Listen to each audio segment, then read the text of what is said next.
آپ کی طرف سورج بڑی محبت سے دیکھ رہا ہے، آپ سے زیادہ پوری توجہ میری طرف ہے، اور اتنی زیادہ توجہ ہے کہ دھوپ کی شدت کی وجہ سے آنکھیں بھی نہیں کھل رہی ہیں۔ لیکن یہ ہے کہ اللہ نے ہمیں یہ مبارک موقع عید الاضحیٰ کا دیا ہے، تو انشاءاللہ اس مبارک دن کو ہم سیلیبریٹ بھی کریں گے، منائیں گے بھی، اس یقین کے ساتھ کہ اللہ ہم سب کی نمازیں عید الاضحیٰ کو اپنی بارگاہ میں قبول فرمائے، اور ہم اور آپ جو آج کی تاریخ میں قربانیاں کرنے والے ہیں، اللہ اپنے محبوب کی بارگاہ میں، اپنی بارگاہ میں ان تمام قربانیوں کو محبوب کے وسیلے سے قبول فرمائے۔ قربانی حضرت ابراہیم علیہ السلام کی سنت ہے۔ انہوں نے اللہ کی رضا کے لیے اپنے بیٹے کو لٹا دیا، گردن پہ چھری چلا دی۔ خدا کو ان کی ادا اتنی پسند آئی کہ اللہ نے وہ قربانی قیامت تک ایمان والوں کے لیے باقی رکھی، اور آج بھی وہ قربانی بڑے شوق سے، بڑے ذوق سے، بڑی عقیدت اور محبت سے پوری دنیا کے مسلمان کرتے ہیں، اور انشاءاللہ جب تک زندہ رہیں گے قربانی کرتے رہیں گے۔ یہ اور بات ہے کہ قربانی کو لے کر آج بہت ساری الگ الگ انداز میں باتیں کی جا رہی ہیں۔ سوشل میڈیا کے ذریعے آپ کی نظر سے وہ سب کچھ گزر ہی چکا ہوگا، لیکن وہ کوئی اتنا اہم نہیں کہ جس پر بات کی جائے۔ قربانی کلمہ پڑھنے والے ہر زمانے میں دیتے آئے ہیں، آج بھی دے رہے ہیں، اور جب تک ہماری یہ سانسیں چلتی رہیں گی قربانی دیتے رہیں گے، قربانی کا جذبہ ہمارے اندر باقی رہے گا۔ مسلمان قربانی سال میں صرف ایک بار نہیں دیتے، توجہ ہے سب کی۔ مسلمان قربانی سال میں صرف ایک بار نہیں دیتے عید الاضحیٰ کے موقع پر۔ مسلمان پوری دنیا کے اندر ہر منٹ کوئی نہ کوئی کسی نہ کسی انداز میں قربانی دیتے، ہر لمحے قربانی دیتے، ہر دن قربانی دیتے، ہر مہینے قربانی دیتے، ہر حال میں قربانی دیتے۔ قربانی سے ہمارا رشتہ بہت پرانا ہے، کوئی ایسا نہیں ہے عید الاضحیٰ کا موقع آتا ہے تو مسلمان قربانی دیتے ہیں، اور ایک سال کے بعد مسلمان جب ایک سال گزر جاتا ہے قربانی بھول جاتے ہیں، پوری لمبی سال گزر گئی 12 مہینے، مسلمانوں کو قربانی یاد نہیں۔ الحمدللہ خدا نے ہماری فطرت میں قربانی رکھی ہے، ہماری فطرت میں اللہ نے قربانی رکھی ہے، ہمارے مزاج میں قربانی ہے، ہماری فطرت میں قربانی ہے، ہمارے انداز میں قربانی ہے، ہماری تاریخ میں قربانی ہے، ہماری سیرت میں قربانی ہے، ہماری ہسٹری میں قربانی ہے۔ وہ ہم ہیں جنہوں نے کہا تھا ڈل نہ سکتے تھے اگر جنگ میں اڑ جاتے تھے، پاؤں شیروں کے بھی میدان سے اکھڑ جاتے تھے، تجھ سے سرکش ہوا کوئی تو بگڑ جاتے تھے، تیر کیا چیز ہے ہم توپ سے لڑ جاتے تھے، شان آنکھوں میں نجستی تھی جہاں داروں کی، کلمہ پڑھتے تھے ہم چھاؤں میں تلواروں کی، ہم جو جیتے تھے تو جنگوں کی مصیبت کے لیے یا رسول اللہ، اور مرتے تھے تیرے نام کی عظمت کے لیے۔ دشت تو دشت ہیں دریا بھی نہ چھوڑے ہم نے، بحر ظلمات میں دوڑا دیے گھوڑے۔ قربانی ہمارے مزاج میں ہے، قربانی ہم نے ہر زمانے میں دی۔ ہماری قربانی سال میں صرف ایک بار نہیں ہے، عید الاضحیٰ کے موقع پر مسلمان ہر حال میں قربانی دیتے ہیں۔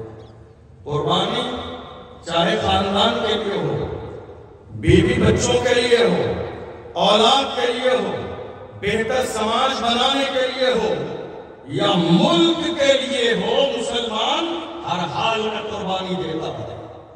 پوری ہماری تاریخ سلامت ہے، مسلمان ہر حال میں قربانی دیتا ہے، اور ایسی ایک نہیں، پوری دنیا کی تاریخ میں ہماری تاریخ میں حضرت آدم علیہ السلام سے لے کر آج تک اگر میں آپ کے سامنے تاریخ رہوں تو یہ وقت کم پڑ جائے گا. ہماری تاریخ میں ہر حال میں قربانی رہی ہے.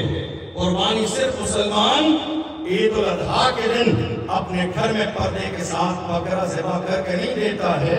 جب اس ملک کی عظمت کی بات آتی ہے تو قوم کے لوگ، قوم مسلم کے لوگ ملک کی سرحد پر سب سے آگے نظر آتے ہیں اور کہتے ہیں اے لوگوں، قربانی مسلمان صرف عید الاضحیٰ پہ نہیں دیتے ہیں، قربانی مسلمان اپنے ملک کی عظمت کو بچانے کے لیے بھی دیتے ہیں. آپ نے دیکھا نہیں، تھوڑے سے زمانے پہلے کی بات ہے، پہلگام میں جو کچھ ہوا ہمارے سامنے ہے، جتنی نندا کی جائے کم ہے. بہت بڑا حادثہ ہوا، بہت افسوس کا موقع ہے، بہت افسوس کا مقام ہے. پہلگام کی سرزمین پر جو کچھ ہوا کسی بھی قیمت پر اس کو نظر انداز نہیں کیا جا سکتا. پہلگام کی سرزمین پر جو 73 لوگوں کو مارا گیا کسی انداز میں اس کو نظر انداز نہیں کیا جا سکتا. لیکن افسوسناک صورتحال یہ ہے، پہلگام کے واقعے کے بعد ہم نے دیکھا کہ ملک کے کونے کونے میں باضابطہ نفرت پھیلانے والوں نے نفرت کا زہر گھول دی. ملک کے کونے کونے میں نفرت پھیلانے والوں نے نفرت پھیلانے میں کوئی کمی نہیں کی، اور بات یہاں تک آ گئی نفرت پھیلانے کا انداز یہ رہا کہ صاحب پہلگام کی سرزمین پر دھرم پوچھ کر مارا. میں یہی تو سمجھانا چاہتا ہوں، میں یہی بتانا چاہتا ہوں کہ جو دھرم پوچھ کر مار رہے ہیں وہ دہشت گرد ہیں جو یہ چاہتے ہیں کہ ہندوستان کی سرزمین پر ہندو اور مسلم کی لڑائی چلتی رہے اور ملک کمزور ہو جائے. وہ یہی چاہتے ہیں، آتنکواد یہی چاہتا ہے، دہشت گرد یہی چاہتے ہیں کہ ملک ہندوستان کی سرزمین پر باضابطہ ہندو مسلم کے نام پر لڑائی ہوتی رہے، نفرت پھیلتی رہے، ماحول خراب ہوتا رہے اور ہندوستان کو کمزور کر دیا جائے. ورنہ میرے عزیزوں بات ایسی نہیں ہے. بات ہر سکے کے دو پہلو ہوتے ہیں. ایک یہ ہے کہ نام پوچھ کر مارا گیا، دھرم پوچھ کر مارا گیا، تو یہ بھی یاد رکھیے اسی پہلگام کی سرزمین پر 11 لوگوں کو بچانے والا نزاکت علی بھی ہمارے سامنے ہے. اسی پہلگام کی سرزمین پر لوگوں کو باضابطہ بچانے کی کوشش کرنے والا وہ عادل حسین جس نے اسی دن شہادت کا جام نوش کیا. دیکھ لو اپنے بوڑھے ماں باپ کا اکلوتا سہارا تھا، ماتم کدا بنا ہوا ہے اس کا گھر، کوئی نہیں ہے کمانے والا، بوڑھے ماں باپ کا کوئی سہارا نہیں ہے، مگر عادل حسین نے اس بات کی پرواہ نہ کی کہ میرا گھر ماتم کدا بن جائے گا. عادل حسین نے نعرہ یہ لگایا، ہم مسلمان ہیں، ہماری کوئی اگر بات مان لیتا ہے یا ہمارا مہمان بنتا ہے تو ہم مہمان کی حفاظت کے لیے جام شہادت بھی نوش کر لیتے تھے. بتا دیا عادل حسین نے، ہماری نگاہوں کے سامنے ہے. افسوس نفرت پھیلانے والوں کو یہ نظر نہیں آیا، نفرت پھیلانے والے یہ نہیں دیکھیں گے. مجھے بڑی حیرت ہوتی ہے، ایک اور سوشل میڈیا پر ویڈیو وائرل ہو رہی، ایک شخص آپ کے سامنے سے گزرا ہوگا، اسی ویڈیو میں ایک شخص کو اپنے کانٹوں پہ سوار کیا گیا. پوری دنیا میں ویڈیو وائرل ہوئی، لوگ اس کے دروازے پر پہنچ گئے معلومات حاصل کرنے کے لیے کہ واقعہ کیا تھا، وہ حادثہ کیا تھا، وہ صورتحال کیا تھی. کیا جب یہ واقعہ ہوا آپ اسی جگہ پر تھے؟ ذرا ہمیں تفصیل سے بتائیے. آپ جا کے دیکھیں گے بہت سارے سجاد بھٹ کے انٹرویو پڑے ہوئے ہیں، جا کر دیکھ لیجیے. 30 منٹ کے انٹرویو پڑے ہوئے ہیں. ذرا غور کیجیے کیا کہنے لگا. سجاد بھٹ نے بیان کیا جب پہلگام میں یہ حادثہ ہو رہا تھا ہم وہاں نہیں تھے، ہمارے رشتہ داروں میں کسی عزیز کا ایک عورت کا انتقال ہو گیا تھا، ہم اس کی تعزیت کے لیے وہاں بیٹھے تھے. ہمیں سوشل میڈیا کے ذریعے میسیج کے ذریعے یہ خبر ملی کہ باضابطہ ہمارے مہمانوں پر دہشت گردوں نے اٹیک کر دیا ہے. ہمیں کسی نے بلایا نہیں, ہمیں کسی نے نہیں بلایا. ہم دوڑتے ہوئے چلے گئے انسانیت کے نام پر جان بچانے کے لیے. پوچھا گیا انٹرویو لینے والے نے, دنیا میں کون ایسا انسان ہے جہاں گولیاں چل رہی ہوں, لوگ خاندان والوں کو بچانے نہیں جاتے ہیں, جہاں لاشیں گر رہی ہوں لوگ سگے بھائی کو بچانے نہیں جاتے ہیں, جہاں موت کا کھیل کھیلا جاتا ہو لوگ رشتہ داروں کے لیے نہیں جاتے ہیں, جہاں باضابطہ آوازیں آ رہی ہو گولیاں چلنے کی, کوئی رشتہ داروں کو بچانے نہیں جاتا ہے. سجاد بھٹ یہ تو بتا, کیا تجھے اس وقت میں یہ خیال نہیں آیا کہ تیری بھی جان جا سکتی ہے, تیرے بھی گولی لگ سکتی ہے؟ سجاد بھٹ نے کہا تھا اگر ہم دوڑتے گئے تھے کسی نے بلایا نہیں تھا, الحمدللہ ہم مسلمان ہیں, ہمارے مذہب اسلام نے ہمیں انسانیت کا سبق پڑھایا. ہم مسلمان ہیں, ہم مومن ہیں, ہم کلمہ پڑھنے والے ہیں, ہمارے مذہب اسلام نے ہمیں انسانیت کا سبق پڑھایا. ہم انسانیت کے لیے گئے. یہ بتائیے وہاں حالت کیا تھی, کیا صورتحال تھی؟ کہ کچھ لوگوں کو گولی لگ چکی تھی, کچھ لوگ زخمی تھے. مجھے ایک بات بڑی اچھی لگی اور آپ کو بھی بہت اچھی لگ رہی ہے. کہا لوگ زخمی تھے, بہت سارے لوگ اپنے گھوڑے لے کر گئے, لوگوں کو گھوڑوں پر سوار کیا اور آبادی کی طرف روانہ کیا, زخمیوں کو سوار کیا اور آبادی کی طرف روانہ کیا تاکہ ہاسپٹل میں باضابطہ یہ زیر علاج ہو جائیں. کہ جب ہمارے گھوڑے ختم ہو گئے اور وہاں زخمی لوگ باقی تھے تو ہم نے ان زخمیوں کو اپنی پیٹھ پہ سوار کر دیا. یہ نہیں پوچھا تمہارا دھرم کون سا ہے, یہ نہیں پوچھا تم کہاں کے رہنے والے ہو, یہ نہیں پوچھا تمہارا نام کیا ہے. ہم نے صرف انسانیت کے لیے.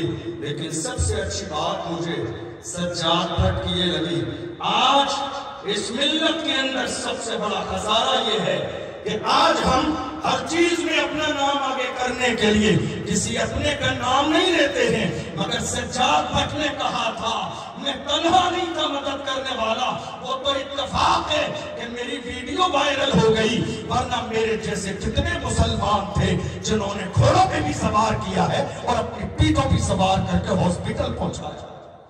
انسانیت میرا مذہب اسلام.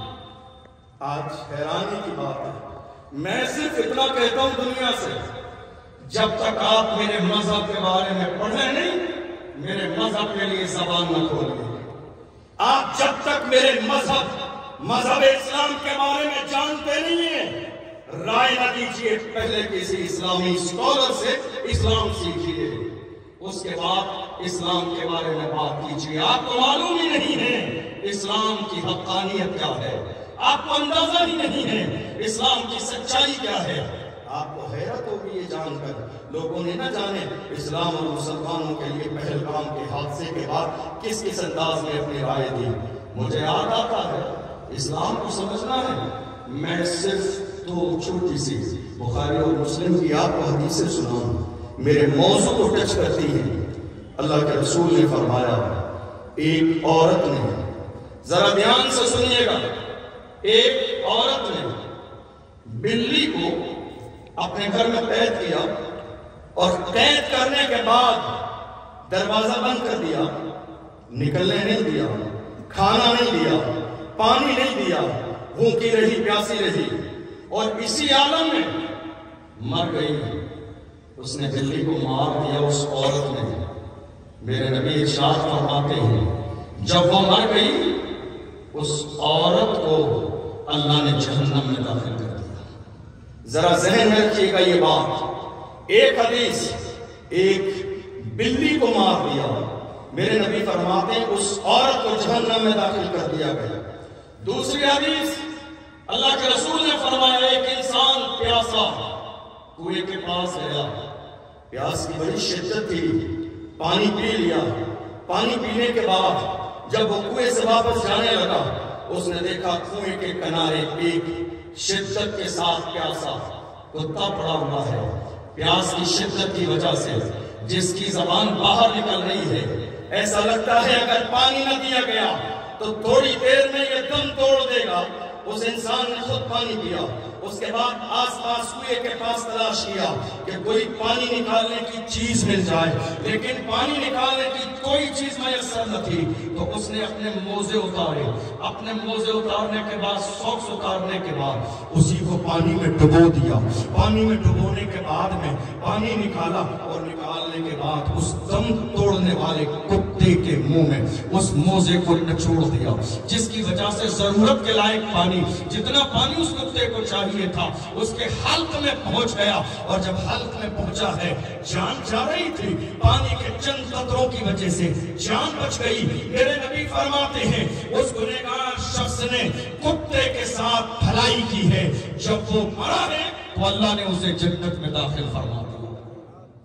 اب ذرا غور کیجئے، حدیثیں دونوں سمجھ میں آتی ہیں. غور کیجئے، جو مذہب، نتیجہ کیا ہے؟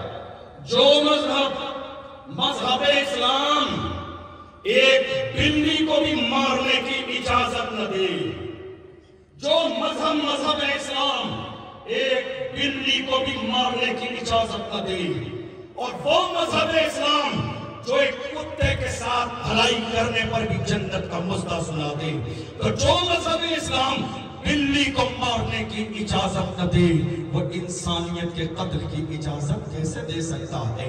وہ لوگوں کو مارنے کی اجازت کیسے دے سکتا ہے؟ میں یہی تو کہہ رہا ہوں، پڑھیے قرآن کو، پڑھیے قرآن کو، سمجھیے قرآن کو، تب پتا چلے گا اسلام کیا ہے، پیغمبر اسلام کی شان کیا ہے. سورہ آل عمران اٹھائیے، قرآن کے اندر اللہ فرماتا ہے من قتل نفسا بغیر نفس او فساد فی الارض فکأنما قتل الناس جميعا ومن احیاها فکأنما احیا الناس جميعا. اللہ کا قرآن کہتا ہے جس نے کسی ایک ناحق انسان کو قتل کیا، اس نے پوری انسانیت کو قتل کر دیا. اسلام ہے یہ، اسلام ہے یہ. ایک ناحق کسی انسان کا قتل پوری انسانیت کا قتل ہے، اور کسی ایک کی جان بچا لینا پوری انسانیت کی جان بچا لینے کے برابر ہے. جس مذہب میں یہ بات کہہ دی گئی ہو، مجھے بتاؤ اس مذہب کے لوگ آخر ملک کے ماحول کو خراب کیوں کریں گے؟ میں اسی لیے کہتا ہوں بڑے کھلے الفاظ میں اور بہت واضح طور پر، جہاں اسلام ہے وہاں آتنکواد نہیں، اور جہاں آتنکواد ہے وہاں دور دور تک اسلام نہیں ہے. آپ آتنکواد کی بات کرتے ہیں، یاد رکھیے گا جب پہلگام کا واقعہ ہوا، اس واقعے کے بعد پورے ملک کے کونے کونے میں، چاہے مسجدیں ہوں یا مدرسے ہوں یا خانقاہیں ہوں، پورے ملک کے کونے کونے میں ہماری قوم کے لوگ، قوم مسلم، ہمارے علماء، ہمارے مشائخ، پیران اعظام، بزرگان دین باہر نکلے، اور باہر نکلنے کے بعد انہوں نے باضابطہ مذمتی بیان جاری کیے اور کہا پہلگام میں جو کچھ ہوا اسے کسی بھی قیمت پر برداشت نہ کیا جائے گا. ہم آتنکواد کے خلاف ہیں اور ہم اپنی فوج اور سینا کے ساتھ ہیں. ہم تو یہ چاہتے ہیں اتنی باتیں نہ کی جائے. جو ظالم پہلگام کی سرزمین پر مارنے والے ہیں ان کو تلاش کیجئے اور دہلی کے رام لیلا میدان میں کھڑے کر کے پھانسی کی سزا دے دیجئے. آتنکواد کے خلاف پورے قوم کے مسلمان ملک کی فوج کے ساتھ کھڑے ہوئے. اب آئیے آگے. کوئی حمایت نہیں کرتا ہے آتنکواد کی، کوئی حمایت نہیں کرتا ہے دہشت گردی کی. یہ کون ہے جس نے اسلام اور مسلمانوں کے نام سے دہشت گردی کو جوڑ دیا؟ بڑی حیرانی کی بات ہے. ہم سے کہا جا رہا ہے مسلمان نفرت پھیلاتے ہیں. ایسی بہت ساری ویڈیوز آپ کی نظر سے گزری ہوں گی. اس دن سے لے کر آج تک بہت سارے انٹرویو ہوئے، بہت سارے بیانات ہوئے. یہاں تک کہا گیا کہ یہ قوم اس ملک میں کچرا ہے، کچرا صاف نہیں کرو گے سکون نہیں ہوگا۔ حیرانی کی بات ہے، یہ نفرت، یہ جملے، یہ باتیں، یہ ملک کی سلامتی اور تحفظ کے لیے اچھے جملے نہیں ہیں۔ مسلمان کی حیثیت اور مسلمانوں کا مقام ہندوستان کی سرزمین پر کیا ہے؟ ہند کو ناز ہے جس پر وہ نشانی ہم ہیں، تاج اور لال قلعے کے یہاں بانی ہم ہیں۔ مسلمانوں کی حیثیت، ہم سے کہا جا رہا ہے نفرت پھیلاتے ہیں، نہیں میرے عزیزوں، نہ میرا مذہب نہ اسلام ہمیں نفرت کی اجازت دیتا ہے، نہ میرے نبی نے ہمیں نفرت کا سبق پڑھایا ہے۔ ہمارا تو حال یہ ہے، اگر میں مثالیں بیان کرنے لگوں تو کئی گھنٹے گزر جائیں گے، مگر نفرت کی ایک بھی مثال کلمہ پڑھنے والوں کی طرف سے آپ کو نظر نہیں آئے گی۔ ہم نے دیکھا تھوڑے سے زمانے پہلے وہ ہم تھے رمضان کے مہینے سے پہلے جنوری اور فروری کے مہینے میں وہ ہم تھے، باضابطہ کمبھ کے میلے میں پہلے سے بورڈ لگا دیا گیا، نہیں صاحب داڑھی ٹوپی والوں کو داخل ہونے کی اجازت نہیں ہے، مسلمانوں کی انٹری نہیں ہے۔ ہمارے آنے پر پابندی لگا دی گئی، سب آ سکتے ہیں، داڑھی والا نہیں آئے گا، ٹوپی والا نہیں آئے گا، کرتے پجامے والا نہیں آئے گا، کوئی بھی کلمہ پڑھنے والا نہیں آئے گا۔ آپ کہہ رہے ہیں مسلمان نفرت پھیلاتے؟ نہیں، مسلمان نفرت نہیں پھیلاتے۔ بات ہو گئی، پابندی لگ گئی، مسلمان مان گئے، چونکہ اللہ نے کلمہ پڑھنے والوں کو بہت بڑا سینہ دیا ہے، مان گئے مسلمان۔ مگر جب مچی بھگدڑ، حالات ہوئے خراب، تو یہی مسلمان تھے الہ آباد کی سرزمین پر جنہوں نے اپنے دل کے دروازے بھی کھول دیے، مسجدوں کے دروازے بھی کھول دیے، مدرسوں کے دروازے بھی کھول دیے، کھانے کا انتظام بھی کیا، پانی کا انتظام بھی کیا۔ لوگ حیران تھے، تمہارے داخلے پر پابندی لگا دی گئی تو الہ آباد کے مسلمانوں نے کہا وہ تمہارا کردار تھا، یہ محمد عربی کے غلاموں کا کردار۔ نعرہ تکبیر،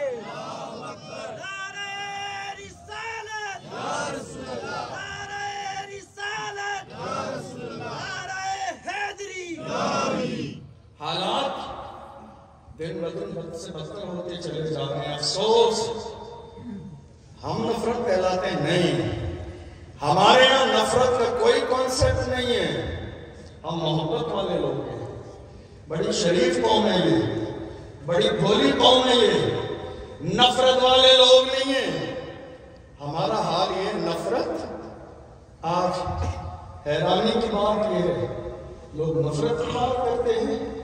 ہماری صرف ذات سے نفرت نہیں ہے کہ ہماری انٹری بند کر دی گئی، ہماری زبان سے بھی نفرت ہے، ہماری زبان سے بھی نفرت۔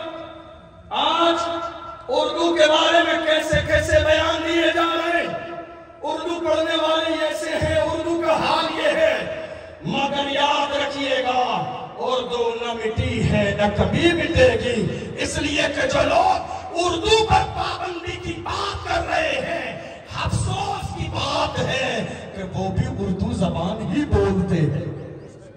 جو پابندی کی بات کر رہے ہیں، جو پابندی کی بات کر رہے ہیں، وہ بھی اردو زبان بولتے ہیں۔ آپ اردو کی بات کر رہے ہیں، یہ اردو ہے جس نے اس ملک کی آزادی میں حصہ لیا، یہ اردو ہے جس اردو کے نعرے کی وجہ سے جب اس ملک میں انگریز آئے حالات خراب ہو گئے، لوگ کھڑے ہو گئے اس ملک کو آزاد کرانے کے لیے۔ جو کہہ رہے ہیں نا کچرا ہے صاف ہو جانا چاہیے، میں کہتا ہوں ہمارا وجود، قوم مسلم کے وجود کی حیثیت اللہ نے ایسی بنائی ہے، ہم ہیں تو دنیا ہے، ہم نہیں ہوں گے تو یہ دنیا نہیں ہوگی، اسی دن قیامت آ جائے۔ ہم ہیں تو دنیا ہے، ہم نہیں ہوں گے تو یہ دنیا نہیں ہوگی۔ آپ کہہ رہے اردو زبان کا حال یہ ہے جب ملک آزاد ہونے لگا، جانتے ہیں انگریزوں کی تعداد زیادہ ہے، اسلحہ ہے ان کے پاس، فوج ہے ان کے پاس، پاور ہے ان کے پاس، چند نہتے جوان کھڑے ہوئے ہیں اس ملک کی آزادی کے لیے۔ علامہ فضل حق خیر آبادی نے جہاد کا فتویٰ دیا، کھڑے ہوئے لوگ، مہم چل رہی ہے ملک کی آزادی کی۔ مولانا محمد علی جوہر بھی ہیں، حضرت موہانی بھی ہیں، اشفاق اللہ خان بھی ہیں، سید کفایت علی کافی بھی ہیں، رام پرساد بسمل بھی ہیں، چندر شیکھر آزاد بھی ہیں، بھگت سنگھ بھی ہیں۔ مہم چل رہی ہے ملک کی آزادی کی۔ مولانا حضرت موہانی نے جب یہ دیکھا کہ انگریزوں کی زیادہ تعداد کی بنیاد پر کہیں ایسا نہ ہو بھارت کے یہ جوان ہمت ہار جائے، تو ایسے عالم میں حضرت موہانی نے جوانوں کے جوش کو بڑھانے کے لیے ایک نعرہ دیا اور اعلان کیا، انقلاب زندہ باد۔ نعرہ دیا انقلاب کا اور کہا، جوانوں جب تمہاری ہمت ٹوٹنے لگے انقلاب زندہ باد کا نعرہ لگانا، تمہاری ہمت اور بڑھ جائے۔ دنیا نے دیکھا کہ ہماری زبان ہے، دنیا نے دیکھا آج جہاں جہاں انقلاب لانے کی ضرورت ہے وہاں وہاں انقلاب زندہ باد کا نعرہ لگ رہا ہے۔ اور اس نعرے کی شان یہ ہے کہ آج تک اس نعرے کا کوئی مقابل میں دوسرا نعرہ نہیں آیا۔ کوئی نعرہ آیا؟ یہ اردو ہے جس نے لوگوں کے سینوں میں انقلاب کا ماحول پیدا کیا۔ حیرانی کی بات ہے آج ہم نفرت کرنے والے لوگوں میں شمار کیے جا رہے ہیں، حالانکہ نہ ہمارے اسلام میں نفرت ہے نہ ہمارے دین میں نفرت ہے۔ ہمارا حال تو یہ ہے، ہماری محبت کا اندازہ تو یہ ہے، ہمارا مزاج تو یہ ہے کہ آج 118 سال کا زمانہ گزر گیا۔ 118 سال کے زمانہ گزر جانے کے بعد تقریباً 4 پیڑھیاں گزر گئیں۔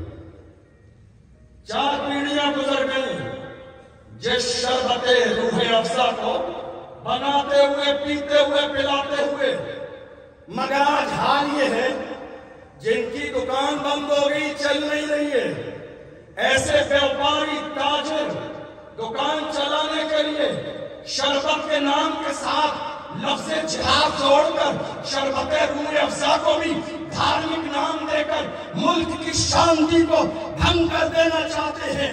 میں کہتا ہوں یاد رکھیے، خدا کی مشیت کا انداز کبھی ایسا بھی ہوتا ہے کہ دشمنوں ہی سے پرچار کرا لیا جاتا ہے۔ اگر ہمدرد کمپنی لاکھوں روپے خرچ کر دیتی تو شاید اتنا پرچار نہ ہوتا جتنا ہر روح افزا کے دشمن سے خدا نے پرچار کرا لیا۔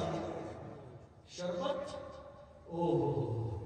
حیرانی کی بات یہ ہے، وہ روح افزا جس کو پینے کے بعد دماغ تازہ ہو جاتا ہے، دل و دماغ سکون میں آ جاتا ہے۔ تقریباً 1906 سے جس کو بنایا گیا 118 سال ہو گئے، 4 پیڑھیاں گزر گئی منتے بناتے ہوئے۔ اور جا کے دیکھ لیجئے ہمدرد کمپنی میں انٹرویو دیکھ لیجئے، اس کے تمام بڑے عہدوں پر نان مسلم ذمہ داری نبھاتے ہیں۔ ان سے پوچھا گیا کیا تمہارے ساتھ کوئی بدسلوکی کی جاتی ہے؟ کہا نہیں، ہمارا تو تہوار آتا ہے، ہم اپنے گھر سے اچھا تہوار یہاں مناتے ہیں۔ یہ ہمارا انداز ہے۔ آپ نفرت کی بات کر رہے ہیں، ہماری ذات سے نفرت، ہماری زبان سے نفرت، اب ہماری کھانے پینے والی چیزوں کے ساتھ بھی نفرت باضابطہ جوڑنے کی کوشش کی جا رہی ہے۔ لیکن فکر مت کیجئے، فانوس بن کے جس کی حفاظت ہوا کرے، وہ شمع کیا بجھے جسے روشن خدا کرے۔ آج نفرت کا حال یہ ہے، نفرت کا حال آج کی تاریخ میں یہ ہے، قوم مسلم کو گری نظر سے دیکھا جا رہا ہے اور کہا جاتا ہے ارے یہ تو پنچر بنانے والے لوگ ہیں، پنچر بناتے پنچر۔ میں کہتا ہوں ارے بڑی معذرت کے صاحب، جناب پنچر ہی نہیں بناتے ہیں، ذرا آنکھ کھول کے دیکھیے کبھی علامہ فضل حق خیر آبادی بن کے جہاد کا فتویٰ بھی دیتے ہیں، کبھی اشفاق اللہ خان بن کے اس ملک کے لیے شہادت کا جام بھی پیتے ہیں، کبھی کفایت علی کافی بن کے مراد آباد کے چوراہے پر پھانسی کا پھندا بھی چونتے ہیں، کبھی عبدالحمید بن کر ٹینک بھی توڑتے ہیں۔ اور موجودہ دور میں جب بات ملک کی عظمت کی آتی ہے تو صوفیہ قریشی نے بتا دیا ہے مسلمان صرف بچوں نہیں چھوڑتے ہیں، دشمنوں کے حوصلے بھی توڑ دیتے ہیں۔ نعرہ تکبیر، اللہ اکبر، نعرہ رسالت، یا رسول اللہ۔ مسلمان نفرت نہیں پھیلاتے ہیں، میرا مذہب ہمیں نفرت پھیلانے کی اجازت نہیں دیتا ہے۔ آج حیرانی کی بات یہ ہے، ہم دیکھ رہے ہیں ملک کے کونے کونے میں الگ الگ موقع پر ہر سماج میں ریلیاں نکلتی ہیں، جلوس نکلتے ہیں، لیکن کچھ لوگوں نے موجودہ دور میں یہ رویہ اختیار کر لیا ہے کہ جب کوئی ریلی اور جلوس نکلتا ہے، آپ کا دھارمک جلوس ہے یا ریلی ہے، آپ شوق سے گزرتے جائیے، ہر جلوس اطمینان کے ساتھ نکلنا چاہیے۔ لیکن آج کچھ لوگوں نے یہ ماحول بنا لیا ہے کہ اس ریلی میں کچھ لوگوں کے ہاتھ میں ڈنڈے بھی ہیں، کچھ لوگوں کے ہاتھ میں لاٹیاں بھی ہیں، کچھ لوگوں کے ہاتھ میں تلواریں بھی ہیں۔ جہاں تک میں نے سمجھا یہ سارے کام اس لیے کیے جاتے ہیں تاکہ دوسری قوم پر ذرا روک جمایا جائے، ذرا خوف کا ماحول پیدا کیا جائے۔ میں صرف شہر کی بات نہیں کر رہا، ملک کی بات کر رہا ہوں۔ حالات ایسے ہیں، کبھی کبھی ہنسی آتی ہے اور ان سے ہاتھ جوڑ کے کہتا ہوں یہ جھنجھنے اور کھلونے اپنے پاس ہی رکھیے، یہ جھنجھنے اور کھلونے آپ اس کے سامنے لے کے گزر رہے ہیں جس قوم کا 5 سال کا بچہ کربلا کی تاریخ سن کے جوان ہوا ہے، وہ قوم ان جھنجھنے اور کھلونوں سے نہیں ڈرتی ہے۔ اگر وہ ڈرتی ہے تو صرف پروردگار سے ڈرتی ہے، وہ ڈرتی ہے تو صرف مالک یوم الدین سے ڈرتی ہے۔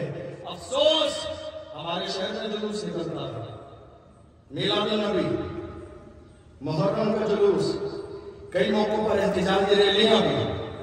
ہمارے جلوس کا انداز جانتے ہیں آپ؟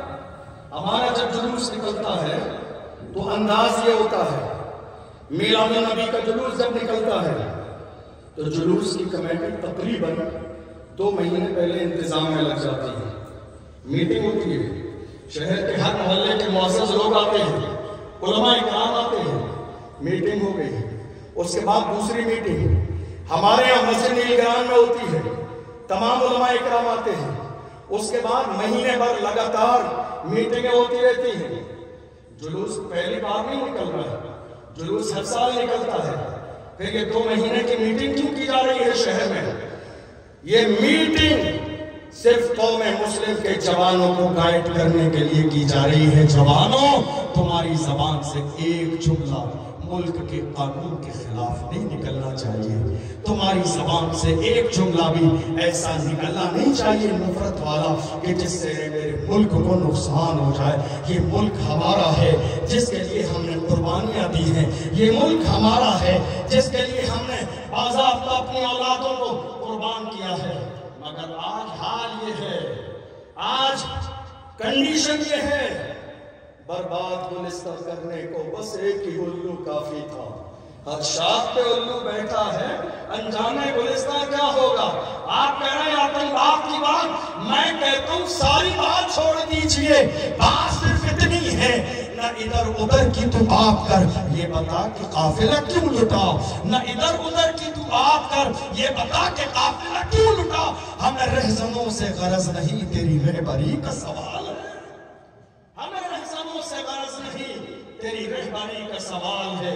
یہ ملک ہندوستان میرے عزیزو ہمارا ہے جس کے لیے ہم نے قربانیاں دی ہیں، اور اللہ کی عزت کی قسم کھا کے کہتا ہوں ہم اس سرزمین سے محبت کرتے ہیں، یہاں کے اس ملک سے محبت کرتے ہیں، اس سنویدان سے محبت کرتے ہیں، ملک کی آب و ہوا سے محبت کرتے ہیں۔ یہاں کے دریا سے محبت کرتے ہیں، یہاں کی فضاؤں سے محبت کرتے ہیں، عظمت کے ساتھ لہراتا ہوا ترنگا جو ہمارے ملک کی آن بان شان ہے، ہم اس سے محبت کرتے ہیں اور جانتے ہیں ترنگے کی شان کیا ہے۔ اس لیے ہم نے زندگی میں کبھی ترنگے سے ناک نہیں پوچھی، ہم نے کبھی ترنگے سے پسینہ صاف نہیں کیا۔